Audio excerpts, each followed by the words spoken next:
আমাৰ ঘৰত ৰাতিখন কি কাম চলিছে তাকে জানিবলৈ ভিডিঅ'টো শেষলৈকে চাওঁ বলক। Hey everyone, welcome back to my another mini blog. আশা কৰোঁ সকলো ভালে আছে। ৰাতিপুৱাই এয়া দেখিছে নহয়, ৰ'দজাকে একদম খাওঁ খাওঁ ৰূপ ধৰি ওলাই আহিছে। একদম টেনশ্যনেই হৈ গৈছে। শুই উঠিয়ে মুখ হাত ধুই ল'লোঁ। মুখ হাত ধুই হোৱাৰ পাছতে ঘৰ দুৱাৰো সাৰি ল'লোঁ।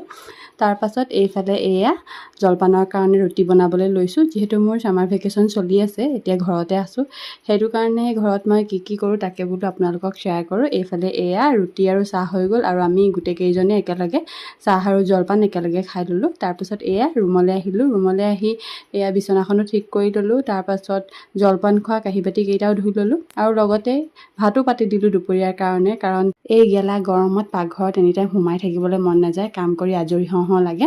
ভাতকেইটাহে মই পাতিলোঁ বাৰু, বাকী তৰকাৰী ভাজি সেইবিলাক আমিয়ে বনালে। এইফালে এয়া মই কাপোৰ কেইটামান ধুবলৈ আছিলে, ধুই মেলি দিলোঁ।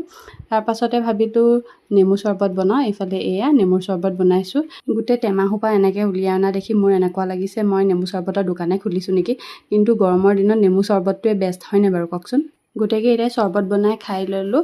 এইফালে এয়া মানুহজনে আমাৰ পোৱালিটোক অকণমান ফুৰাই মেলি আনিলে আৰু তাৰপাছত যিহেতু শুকুৰবাৰ, সেইটো কাৰণে এয়া জুম্মাৰ কাৰণে তেওঁৰ কাপোৰ কানিবিলাক মই ৰেডি কৰি দিলোঁ। আৰু এইফালে এয়া তেওঁ জুম্মাৰ নামাজ পঢ়িবলৈ যাবলৈ ওলাইছে। তেওঁ যোৱাৰ পাছতে ময়ো গা পা ধুই ল'লোঁ। গা পা ধুই হোৱাৰ পাছতে ভাত পানীও খাই ল'লোঁ। ভাত পানী খাই লৈ ৰ'দত শুকাবলৈ দিয়া কাপোৰবিলাক আনিলোঁ আৰু লগতে জাপিও দিলোঁ। একেলগে জাপি মেলি মানে আজৰি হৈ দিলে ভাল হয়। কাপোৰখিনি থৈ মেলি দিলে বৰ এলাহ লাগে পিছত আকৌ একেটা কামকে কৰি থাকিবলৈ। এইফালে এয়া পাছবেলাৰ সময়ত আমাৰ গেটখন বনাবলৈ মানুহ আহিলে। এইফালে এয়া পাছবেলাৰ পৰা একদম ৰাতি হৈ গ'ল, গেটৰ কাম পূৰা চলি আছে। তাৰ লগতে ময়ো ইটো সিটো বস্তু যোগাৰ দি থাকিবলগীয়া হৈছে নহয়। বাৰু আজিলৈ আহিছোঁ, বাই, থেংক ইউ ফৰ ৱাচিং।